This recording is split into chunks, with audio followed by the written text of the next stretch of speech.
Dios les bendiga, muchos saludos, bienvenidos a esta transmisión. Una vez más, el Señor nos concede leer su palabra y en esta ocasión tenemos un tema muy especial, como todos, que dice: la grande misericordia de Dios. Sobre eso vamos a estar leyendo en la palabra de Dios y comentando con la ayuda del Señor. Oremos. Bendito Dios y Padre Santo, muchas gracias. Muchas gracias, Señor, por esta hora, por tus bendiciones, por la vida y por todo lo que tú nos das. En esta hora te ruego nos ayudes una vez más para entender tu palabra, para retener tu palabra en nuestro corazón, y que esta palabra sea una vez más grande bendición a nuestra vida. Te lo rogamos en el nombre de Jesús. Amén. Alabado sea el Señor. Vamos a leer la palabra del Señor en el segundo libro de Samuel, capítulo 24, el versículo 14. Entonces David dijo a Gad: en grande angustia estoy.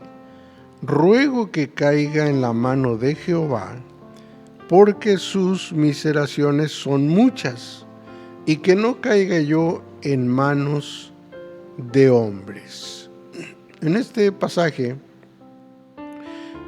podemos ver que el rey David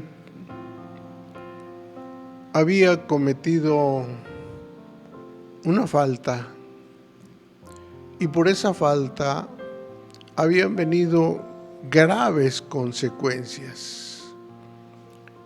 Y cuando Dios le muestra cuáles consecuencias podrían venir, es cuando él dice: en grande angustia estoy, porque Dios le había dado a escoger cuál de tres cosas aceptaba que vinieran a su vida. Y unas de estas eran consecuencias también muy graves, pero entre ellas había una, y es cuando dice: ruego que caiga en la mano de Jehová. ¿Por qué en la mano de Jehová? Porque las otras también tenían graves consecuencias, pero él sabía que en la mano de Dios había algo muy importante que lo podía favorecer, y es su misericordia. Es por eso que dice: porque sus miseraciones son muchas. Y es donde sacamos precisamente este tema, la grande misericordia de Dios. Esta escritura o estos libros de Samuel eran uno solo, pero en la Septuaginta los separaron, y así se ha venido escribiendo en la Biblia. Se dice que estos eventos abarcan más o menos del año 1100 al año 1000 antes de Cristo. Y después pues ya vino su escritura, donde se registraron todos estos acontecimientos. Y todo comenzó de esta manera. En el primer libro de Crónicas, en su capítulo 21:1 dice: mas Satanás se levantó contra Israel e incitó a David a que contase a Israel. La palabra del Señor nos muestra que el enemigo de nuestras almas se levantó contra Israel, contra el pueblo de Dios. porque el pueblo de Dios estaba siendo bendecido, el pueblo de Dios estaba siendo prosperado, y el pueblo de Dios estaba de alguna manera fuerte. Y es entonces cuando el enemigo se levanta e incitó a David a que contase a Israel, a que hiciera un censo. Y ese censo pues realmente no tenía otro objetivo. El único objetivo de este censo pues era saber cuántos guerreros había en Israel, cuántos valientes, cuántas personas estaban para defender al pueblo. Y el rey David sabía algo muy importante. Él sabía que no dependían de lo grande de su ejército. Él sabía que no dependían de sus valientes. Él sabía que dependían de Dios. Él mismo había escrito: el que habita al abrigo del Altísimo morará bajo la sombra del Omnipotente. Entonces, él sabía que dependían de Dios, pero llegó el momento en que dice que Satanás vino a incitar a David a que contase a Israel. ¿Qué cosa es incitar? Influir vivamente en una persona para que haga cierta cosa. Así que el enemigo estuvo influyendo y influyendo hasta que David se propuso contar al pueblo. Se dice que su general todavía le dijo: ¿para qué quieres contarlo? Pero él siguió con su plan. Y es en el segundo libro de Samuel 24, 10 al 24, donde nos damos cuenta de algo que sintió David cuando contó al pueblo. Y dice: y después que David hubo contado al pueblo, punzóle su corazón, y dijo David a Jehová: yo he pecado gravemente por haber hecho esto. Mas ahora, oh Jehová, ruégote que quites el pecado de tu siervo, porque yo he obrado muy neciamente. Cuando terminó de contar al pueblo, dice la Biblia que punzóle en su corazón. Sabemos que el Espíritu Santo, el Espíritu de Dios, redarguye cuando se ha pecado, cuando se ha faltado. Y esto es lo que pasó en el corazón de David. Sintió inmediatamente el error que había cometido. El error no había sido contar el pueblo, sino el motivo por el que contó al pueblo. Sabemos que dependiendo de Dios, pues no importa lo demás. Sabemos que Dios puede salvar con mucho o con poco. Y cuando se dio cuenta, se arrepintió, confesó su pecado y dijo: yo he pecado gravemente por haber hecho esto. Y le pide a Dios: ruégote que quites el pecado de tu siervo. Sabemos que Dios perdona el pecado, pero nos damos cuenta que algunas consecuencias quedan. Y Dios, en su grande misericordia, perdona a todo pecador. Sin embargo, la consecuencia de aquella situación fue la siguiente. En el capítulo 24, versículos 11 al 12 dice: y por la mañana, cuando David se hubo levantado, fue palabra de Jehová a Gad, profeta vidente de David, diciendo: ve y di a David, así ha dicho Jehová, 3 cosas te ofrezco, tú te escogerás una de ellas, la cual yo haga. Vino pues Gad a David e intimóle y díjole: ¿quieres que te vengan 7 años de hambre en tu tierra? ¿O que huyas 3 meses delante de tus enemigos y que ellos te persigan? ¿O que 3 días haya pestilencia en tu tierra? Piensa ahora y mira qué responderé al que me ha enviado. Y es cuando dice David precisamente lo que leímos al principio. Este texto que leímos al principio, donde él muestra que él no quiere esos 7 años de hambre. Tampoco quiere huir 3 meses delante de sus enemigos. Y es cuando dice que mejor en la mano de Jehová, porque grande es su misericordia.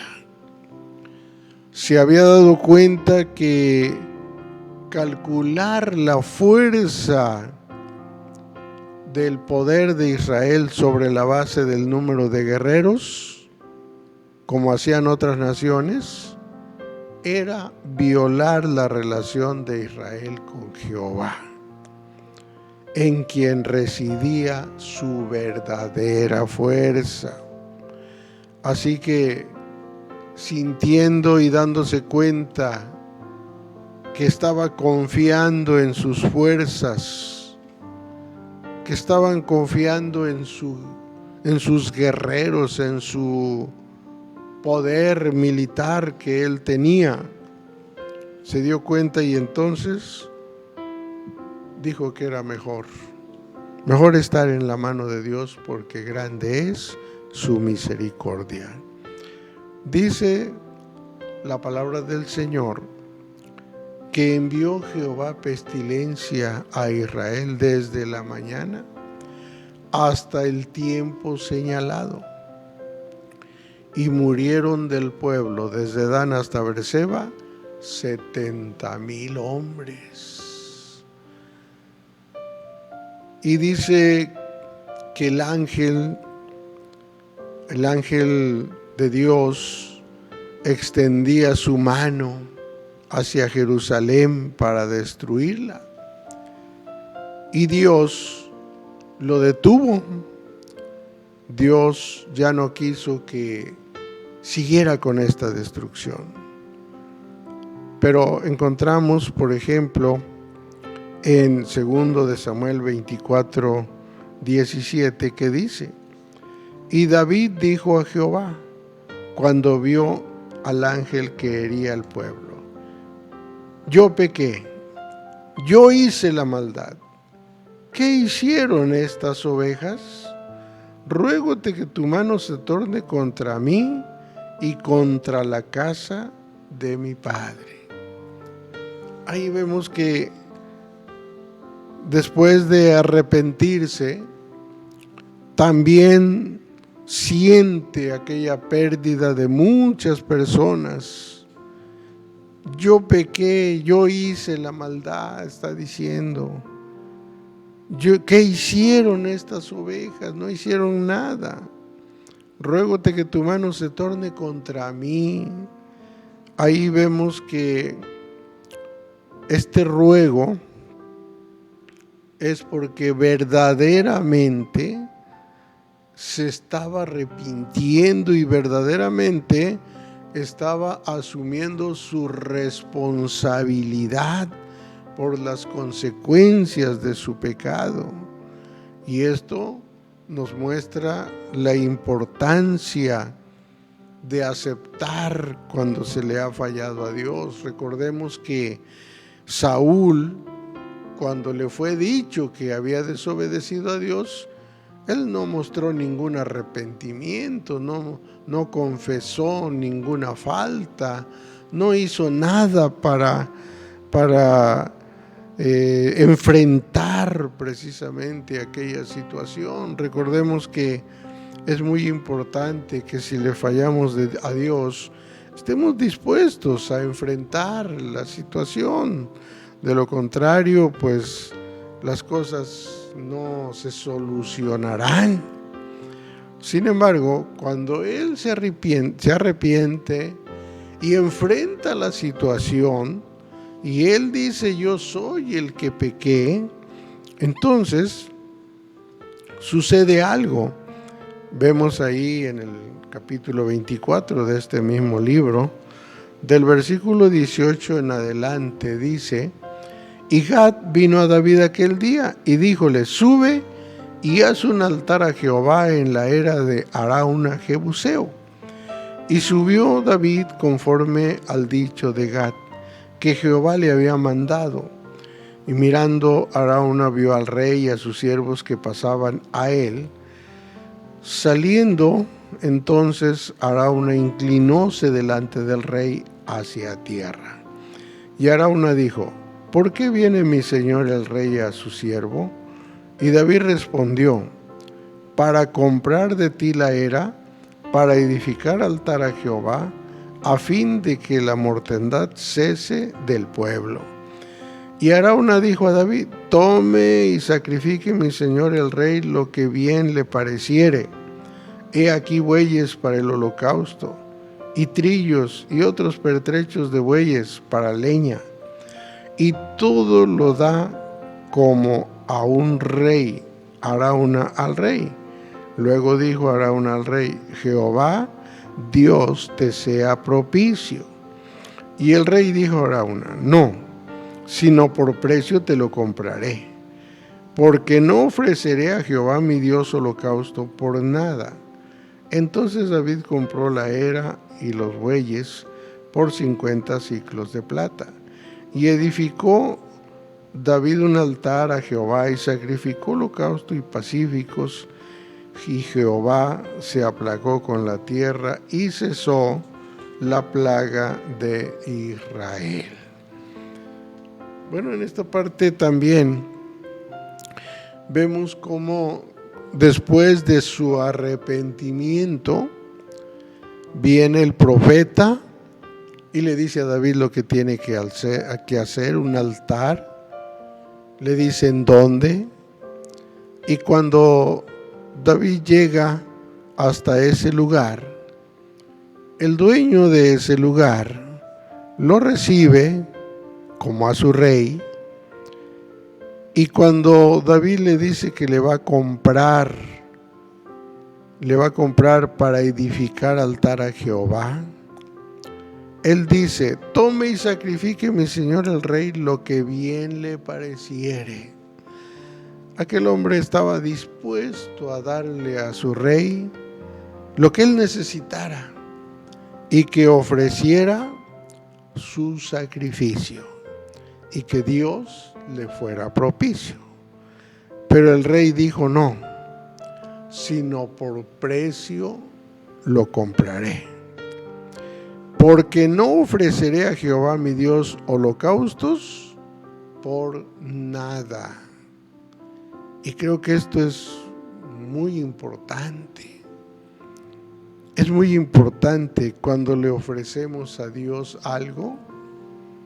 Dice aquí: te lo compraré, porque no ofreceré a Jehová mi Dios holocaustos por nada. No ofreceré algo que no me cueste. No ofreceré algo que yo no haya comprado. Sabemos que es muy importante que cuando le ofrezcamos algo a Dios, pues que estemos dispuestos a que sea algo que de veras nos haya costado. Tal vez en algunos casos pues no hay los medios, pero cuando los medios existen, yo creo que es muy importante que si le vamos a dar a Dios la gloria, la honra y la alabanza, y que por ejemplo queremos tocar una guitarra, bueno, tal vez por alguna circunstancia la consigamos prestada, pero que sea así todo el tiempo, pues yo creo que ya no. Mayormente si hay la posibilidad que lo que le vamos a ofrecer a Dios nos cueste, que no sea de alguien más que se haya esforzado por comprarlo. Y aunque haya la disposición, porque aquí encontramos que aquel hombre tuvo la disposición de darle al rey todo, y con todo su corazón se lo estaba dando. Pero vemos que este rey dice, no voy a ofrecer algo que no me cueste. Algo que me cueste le voy a ofrecer a Dios. No voy a ofrecer algo que sea de otro. Voy a ofrecerle algo que sea mío, que a mí me haya costado, que yo lo haya trabajado, que sea de mis fuerzas, porque de esto se agrada también Dios. Dice la palabra del Señor que después de que hizo esta compra, compró la tierra y compró los bueyes, compró todo lo que necesitaba, hizo su altar y su sacrificio, y cesó la plaga de Israel, porque lo hizo con todo su corazón, lo hizo con toda su alma, y sobre todo había reconocido su falta, su pecado. La misericordia de Dios es grande, pero también es necesario que nosotros sepamos que no es por lo que tenemos, que no es por lo que hayamos guardado o hayamos logrado. Como algunos dicen, si no hubiera tenido mi dinero, si no hubiera tenido estos medios, pues si no hubiera tenido eso, la misericordia de Dios de todas maneras lo hubiera sacado adelante, porque la misericordia de Dios es grande. Pero confiar en los propios medios, pues no es muy razonable. Vemos acerca del hombre rico en San Lucas 12, del 16 en adelante, y dice: y refirióles una parábola diciendo: la heredad de un hombre rico había llevado mucho.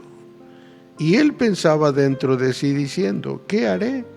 Porque no tengo dónde juntar mis frutos. Y dijo: esto haré: derribaré mis alfolíes y los edificaré mayores, y allí juntaré todos mis frutos y mis bienes. Y diré a mi alma: alma, muchos bienes tienes almacenados para muchos años, repósate, come, bebe, huélgate. Y dijo Dios: necio, esta noche vuelven a pedir tu alma. Y lo que has prevenido, ¿de quién será? Así es el que hace para sí tesoro y no es rico en Dios. Ahí está la situación. ¿De qué sirve comprar, tener, lograr muchas cosas, pero dejar a un lado a Dios? Las muchas cosas aparentemente son para un bienestar. Esto es lo que pensaba este hombre rico. Y cuando logró juntar muchos frutos, entonces le dijo a su alma: alma, muchos bienes tienes almacenados para muchos años. Repósate, come, bebe, huélgate. Pero Dios le dice: esta noche vuelven a pedir tu alma. ¿Y lo que has prevenido, de quién será? porque el alma se alimenta de Dios, el alma se llena de Dios, el alma tiene salvación en Dios, el alma tiene preparación para ir al cielo solamente en Dios, no en los bienes. Por eso dice que así es el que hace para sí tesoro y no es rico en Dios. Así que es muy necesario que nosotros nos demos cuenta de lo importante que es seguir confiando en Dios. Aunque la misericordia de Dios es grande, pero no debemos olvidar que en nuestra mente, nuestro corazón, en nuestra alma y en todo nuestro ser, siempre debe estar la fe en Dios. Y cuando se ha pecado, cuando se ha fallado, dice Proverbios 28:13, el que encubre sus pecados no prosperará, mas el que los confiesa y se aparta alcanzará misericordia. Vemos que el rey David alcanzó misericordia porque confesó su pecado, confesó su falta y la plaga se detuvo. La plaga se detuvo porque él reconoció que le había fallado a Dios y ofreció aquel holocausto con todo su corazón, con toda su alma, y lo ofreció con todo lo que era suyo.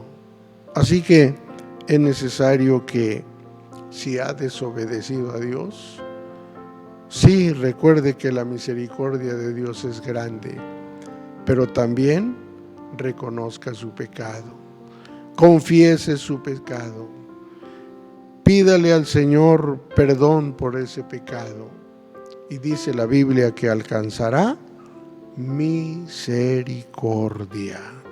Así que dependamos de Dios en las luchas, en las pruebas. Si tiene sus medios económicos, qué bueno, pero dependa de Dios y busque la misericordia de Dios, porque la misericordia de Dios es grande y para siempre. Oremos. Bendito Dios y Padre Santo, muchas gracias te damos en esta hora por concedernos leer en tu palabra que tu misericordia es para siempre. Señor, ayúdanos a estar siempre atentos, a que no nos olvidemos que dependemos de ti, no dependemos de las bendiciones que tú nos has dado, dependemos de ti, Señor. Gracias por tu palabra y que cada uno de los que también te han fallado puedan reconocer y puedan confesar su pecado y tu misericordia la alcanzarán. En tus manos está nuestra vida, en el nombre de Jesús. Amén. Alabado sea el Señor, Dios les bendiga. Si Dios así nos lo permite, próximamente seguiremos transmitiendo.